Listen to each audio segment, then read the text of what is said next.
Bom dia a todos, sejam muito bem-vindos a mais uma apresentação de resultados do Grupo CPFL Energia. Falaremos hoje do resultado do primeiro trimestre do ano de 2025. Sou Carlos Cirino, diretor de Relações com Investidores do Grupo CPFL, e hoje vou conduzir a dinâmica aqui do nosso evento. Conosco hoje estão Gustavo Estrella, nosso CEO, Miss Kedi, nossa CFO, bem como demais executivos da companhia. Durante a apresentação, vocês poderão utilizar o botão Interpretation, que aparece aqui embaixo da plataforma, se houver a necessidade aqui por os canais de inglês ou português.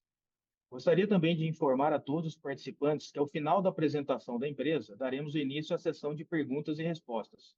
Todas as perguntas serão feitas ao vivo e, para solicitá-las, basta clicar no botão Raise Hands, levantar a mão, que também se encontra na parte inferior da plataforma. Lembro também que o evento está sendo gravado. Eu passo a palavra ao Gustavo Estrella para darmos início à apresentação de resultados.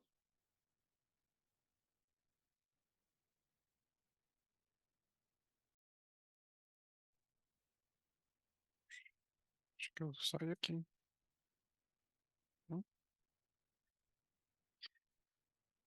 Obrigado, Cirino. Bem, bom dia a todos. Obrigado pela presença aqui no nosso call de resultados do primeiro trimestre de 2025. Eu já passo aqui, então, para o slide com os nossos destaques aqui do trimestre.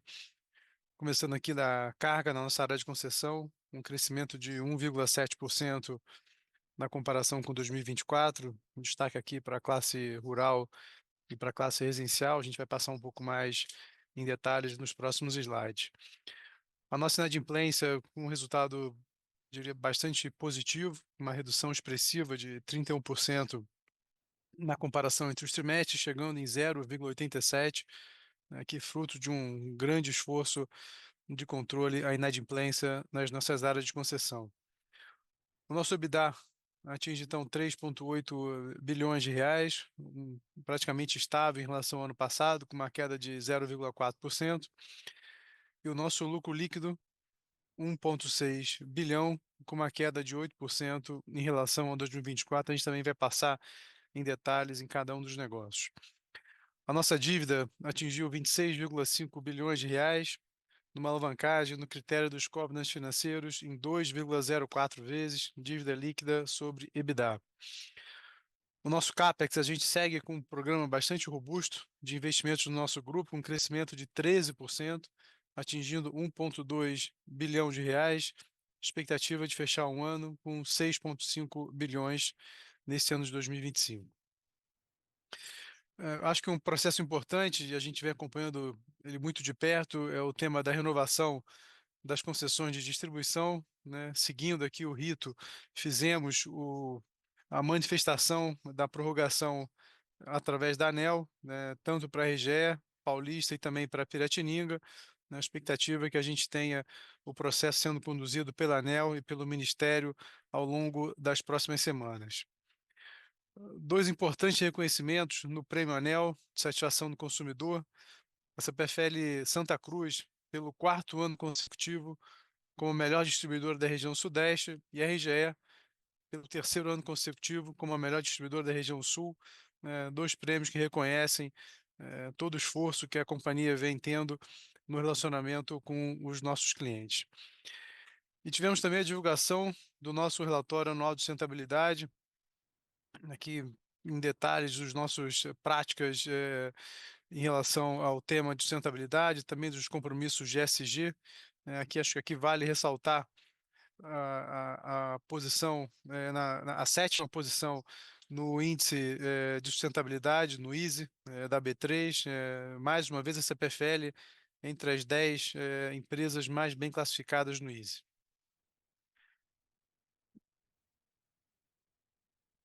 Passando aqui para o próximo slide, de vendas de energia. Então, um aumento aqui de venda de energia por classe de consumo de 1,6%.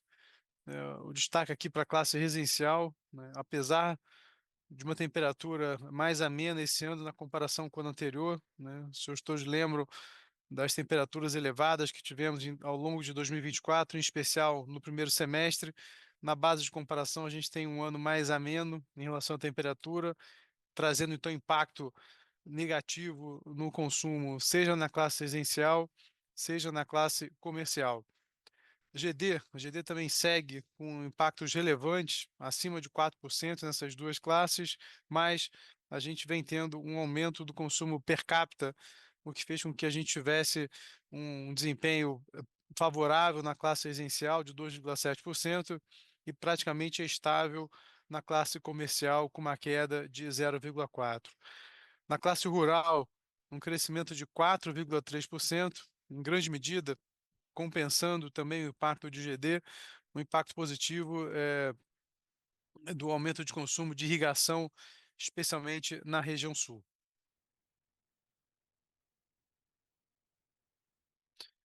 Bom, passando aqui para o próximo slide, isso aqui, como eu já tinha mencionado, um impacto bastante positivo na redução da nossa inadimplência, atingindo 0,87%, né, uma variação expressiva, né, uma queda de 30% em relação aos 1,22% que tivemos no primeiro trimestre de 2024, né, que muito reflexo do nosso programa de cortes. A gente teve uma série de desafios, né, para o nosso programa de cortes ao longo do ano passado, né, em especial no Rio Grande do Sul, pelas enchentes, mas retomamos no quarto trimestre com 725 mil cortes e também nesse trimestre com 604 mil, e trouxe então um reflexo positivo na nossa inadimplência. A expectativa é de seguir com o nosso programa de cortes e manter e até reduzir a nossa inadimplência ao longo desse ano de 2025. Outro impacto importante é na redução das nossas perdas totais, uma queda de 0,37 pontos percentuais, atingindo 8,47%. A gente já tem, então, a RGE e a Santa Cruz dentro dos limites regulatórios, ainda desafios na CPFL Paulista e, especialmente, na CPFL Piratininga. Bom, aqui em geração, então a gente tem aqui a variação do PLD de 25 para 24, né, que fruto da hidrologia pior nesse começo de ano e também pelas mudanças do critério de cálculo do CEVA, a gente tem um aumento médio do PLD a R$ 160. A expectativa é que a hidrologia siga desafiadora, em torno de 70% da MLT, e com isso continua pressionando o PLD ao longo desse ano de 2025.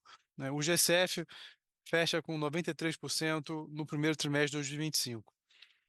Nas eólicas, a gente segue com um grande desafio em relação aos cortes de geração. Então, a gente teve uma variação positiva, comparando ano contra ano, de 5%, aqui muito puxado pela retomada dos ventos em 25 na comparação com 2024, mas muito influenciado pelos cortes de geração nesse começo de ano, né? Sem o curtailment, a gente teria uma variação positiva de 27%, né? Então segue premente um endereçamento do tema do curtailment no curto prazo, dado os impactos em toda a cadeia de geração renovável no Brasil, não só dessa PFL. Aqui segue como sendo um grande desafio setorial o tema do curtailment aqui para os próximos meses. A nossa disponibilidade, a gente tem feito manutenção em alguns parques eólicos, isso traz um impacto negativo de curto prazo, mas com uma expectativa de retomada para os próximos meses. Bom, na sequência, eu passo a palavra para a Kedi para falar um pouco dos resultados financeiros.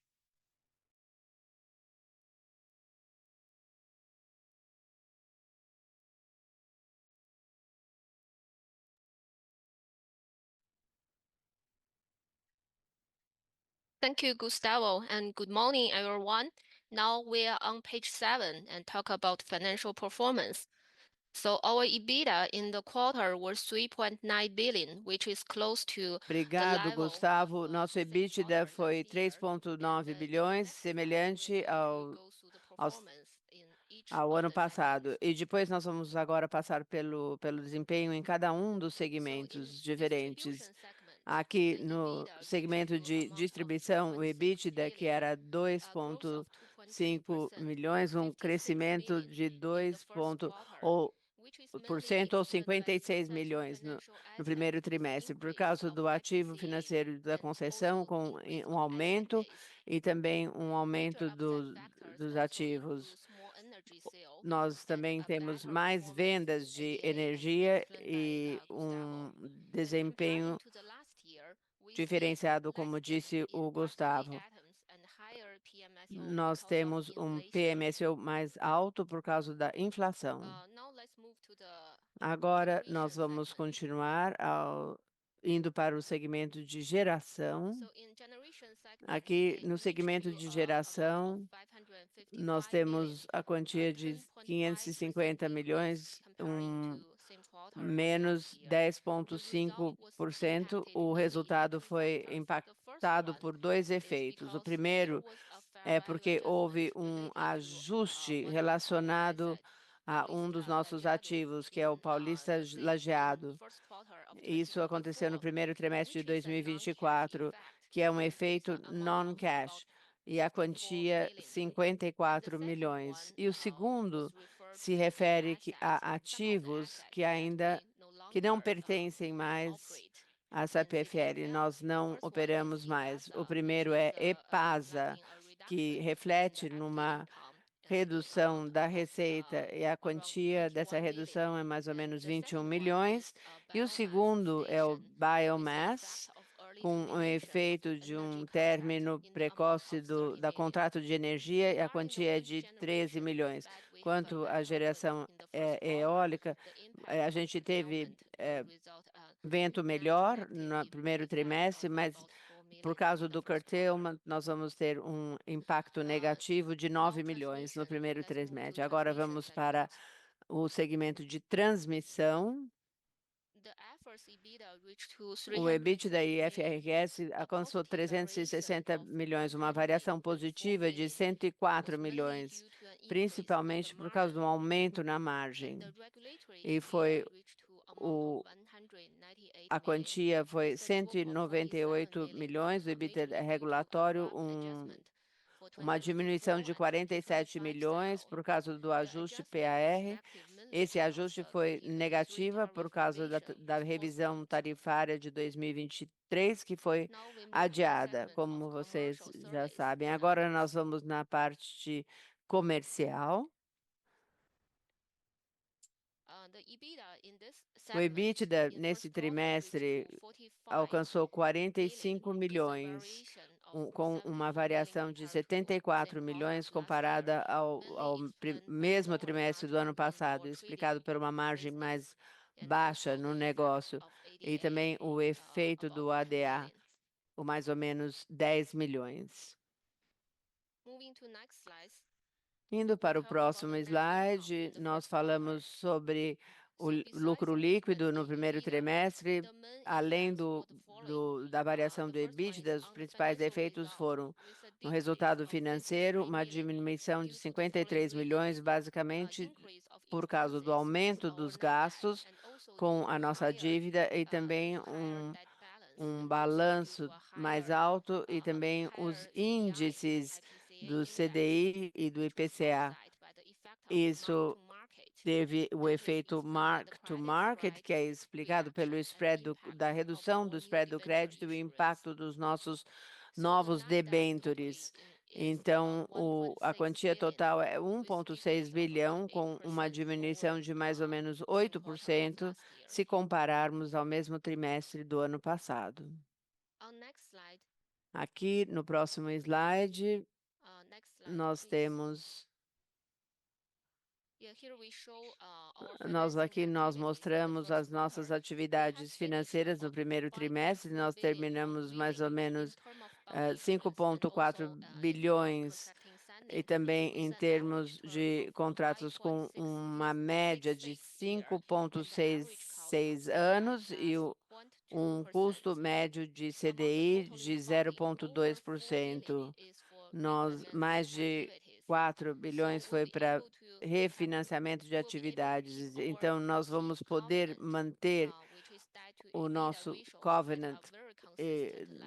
Nós vamos ter um nível bastante consistente, mais ou menos 2. E isso mostra uma estabilidade muito positiva. Vamos para o próximo slide. Aqui nós temos a dívida nominal, o custo nominal, que é mais ou menos 14%, mais alto do que no ano passado, principalmente afetado pelo aumento do CDI no primeiro trimestre. Do lado direito, nós temos uma agenda de amortização da dívida de 4 milhões, e a razão é mais ou menos 0,97 para a nossa amortização a curto prazo. E eu também gostaria de destacar a gestão da dívida. Nós já estamos pagando com prazo mais longo, comparado ao final do ano passado, onde naquele período nós tínhamos uma dívida de mais ou menos 4,3 bilhões e a data para pagamento era 2025 e 7,9 bilhões em 26. Agora, com as novos refinanciamentos, esse número foi reduzido para 2,7 em 2025 e 4,6 em 2026. Próximo slide, por favor. Aqui nós falamos sobre o nosso CAPEX, a atividade no primeiro trimestre. Esse ano nós investimos mais ou menos 1,2 bilhões, que foi 13% mais do que no ano passado, no mesmo trimestre. E isso está alinhado com o nosso plano CAPEX. Se a gente olhar o segmento, no segmento de distribuição, a quantia total alcançou mais ou menos 1 bilhão, com investimentos em projetos de expansão, melhoras nos sistemas e modernização. Na geração, no segmento de geração, o CAPEX total é 44 milhões, que principalmente foram investidos em planos de manutenção e também para completar a construção de Querubim, que é uma planta nova. Na transmissão, o CAPEX total é 175 milhões que foram investidos no reforço e nas melhoras das nossas linhas e subestações. Em serviços e negócios foi 4 milhões, investimentos em frotas, infraestrutura e projetos de eficiência energética. Agora eu vou devolver a palavra para o Gustavo, por favor.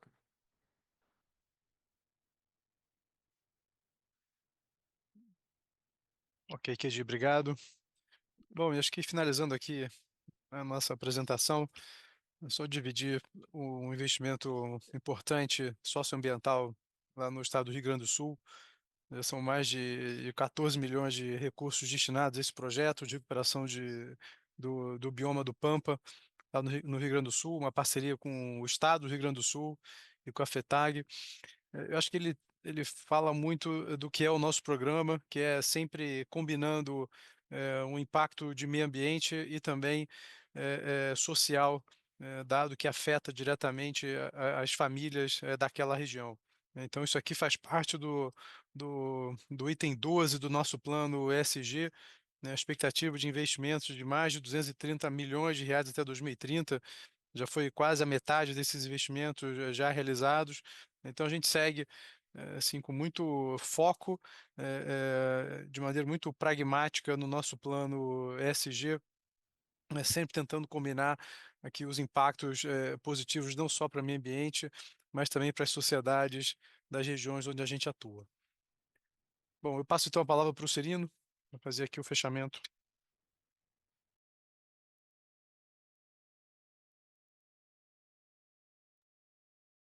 Obrigado, Gustavo. Obrigado, Kedi, pelas apresentações. Abriremos então, pessoal, agora a sessão de perguntas e respostas, seguindo a ordem que elas forem aqui solicitadas, né? Só lembrando, é só ir no botão ali embaixo, clicar no Raise Hands, e a gente vai seguir a ordem aqui de solicitação.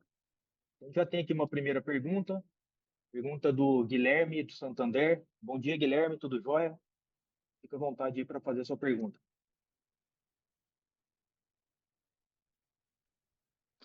Bom dia, pessoal. Eu tenho só uma pergunta aqui em relação à indenização de 4,6 bi que estava incluída no processo de reajuste da CPFL Paulista e acabou sendo retirada pela ANEEL, né?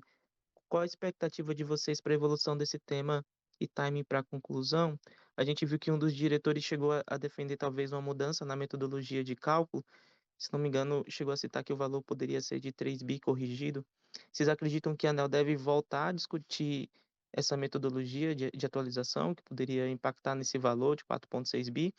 E do ponto de vista jurídico, existe uma abertura para isso?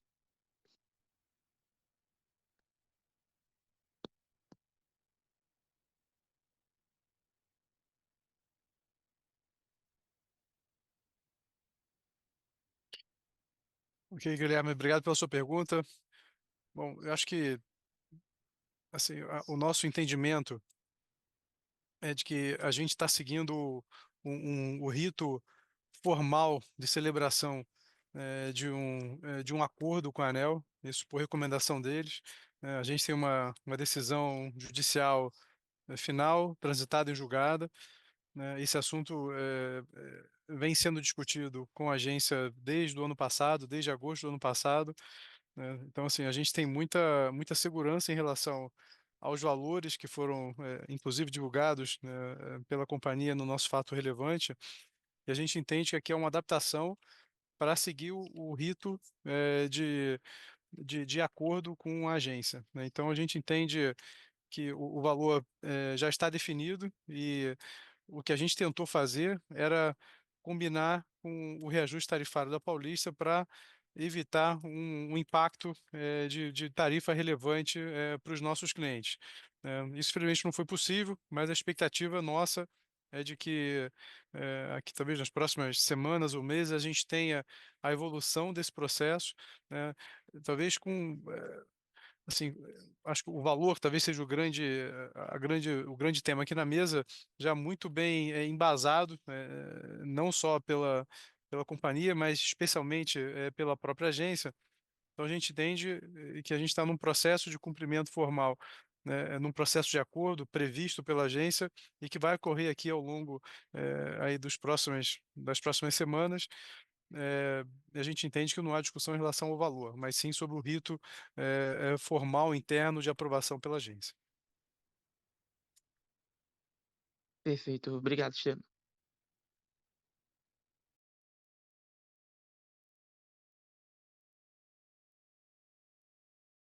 Obrigado, Guilherme, pela sua pergunta. Só vamos passar aqui então para a segunda pergunta.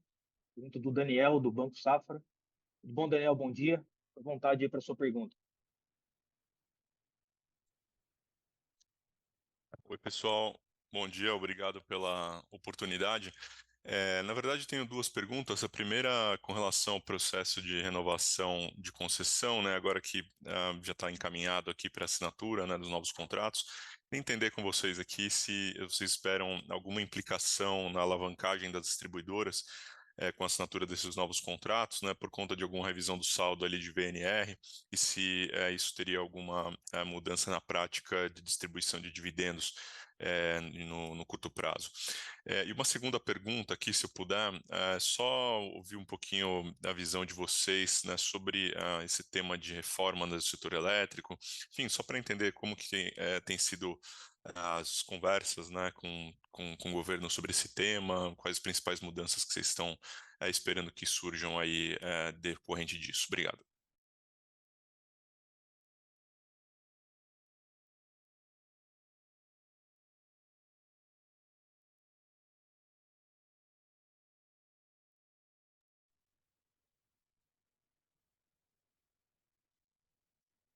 Ok, Daniel, obrigado pelas suas perguntas. Bom, primeiro sobre renovação de concessão, acho que só corroborando o que você comentou, de fato, o nosso entendimento é que a gente hoje está num rito formal de aprovação das renovações. Então, a expectativa é que a gente sim siga com o processo, assim como já teve o processo da EDP, siga também com as distribuidoras da CPFL, né, no processo de aprovação pela ANEEL e também pelo Ministério de Minas e Energia. A gente tem sim um impacto de alavancagem que vem do efeito menor do VNR a partir do momento que a gente assina os novos contratos, mas a gente entende que esse valor é bastante, o impacto é bastante limitado, né? A gente hoje roda numa alavancagem próxima de 2 vezes, né? A gente tem sim um impacto, mas eu diria que ele é imaterial, né? Lembrando que o nosso covenant financeiro é 3,75, então, assim, uma distância muito grande dos covenants, e com um impacto muito pequeno nesse aumento potencial de alavancagem, tá? Então, eu acho que não há, assim, grande expectativa em relação ao tema de alavancagem pela renovação das concessões. Bom, em relação à reforma do setor, eu acho que a gente ainda aguarda aqui mais detalhes em relação a isso. Eu acho que traz alguns temas caros para o setor, né, que a gente vem discutindo já há muito tempo, né, de abertura de mercado, redução de subsídio, né, ele traz aqui um componente novo de isenção para clientes de baixa renda, mas eu diria que, assim, de forma geral, eu acho que a agenda é positiva, né? Eu acho que indica assim uma evolução natural do setor quando a gente olha, né, para outros mercados, mercados mais maduros. Então acho que é natural a gente discutir temas como esse, né? São dores que o setor tem, né, de carga de subsídio muito grande e etc. Eu acho que a gente vai na direção certa e eu acho que o nosso papel aqui é de estar muito próximo do governo nesse momento, em especial do Ministério de Minas e Energia, para que a gente colabore, né, com as nossas visões, com os nossos inputs, né, para que a gente faça, quer dizer, de uma macro direção que a gente entende que é correta, mas a gente sabe, né, que às vezes os detalhes fazem muita diferença.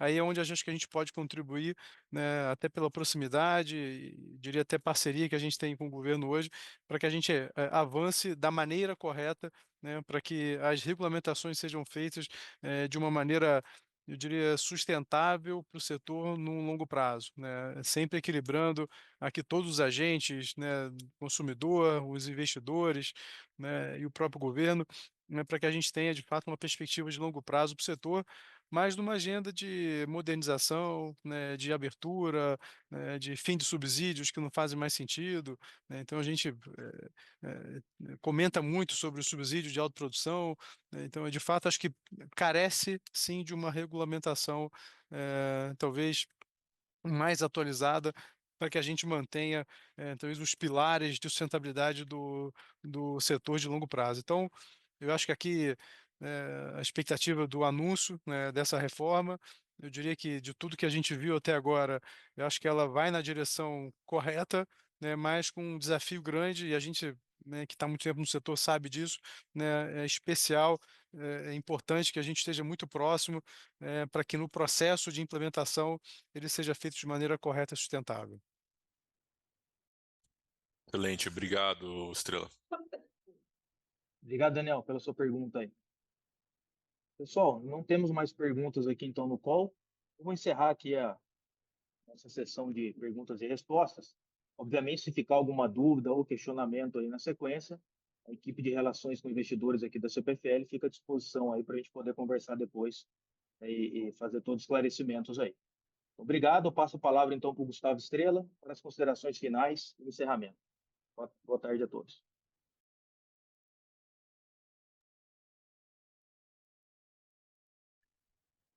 Ok, Serino, obrigado. Bom, agradeço mais uma vez a participação, né, de todos vocês no nosso call de resultados.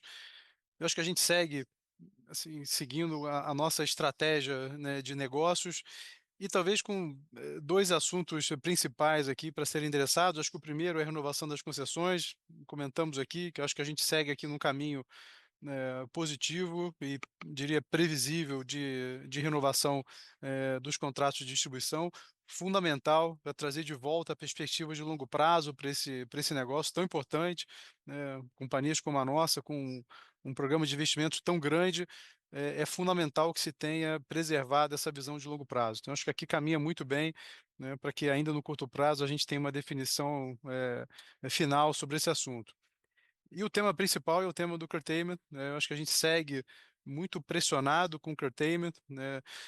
Se nada for feito, eu acho que a gente enxerga um impacto ainda maior do curtailment nesse ano em relação ao ano passado, né? Eu acho que ele caminha para níveis, eu diria, insustentáveis do ponto de vista setorial. Então, eu acho que é fundamental que se busque uma solução, que eu acho que ela passa por uma solução técnica, como já vem sendo feito pelo governo, pelo ONS, pelo Ministério e pela ANEEL, mas também como política de governo, para que a gente tenha um caminho de investimentos no setor de longo prazo. A gente tem aqui um histórico de muitos investimentos em geração, né? O Brasil regionalmente lidera a agenda de geração renovável aqui na América do Sul.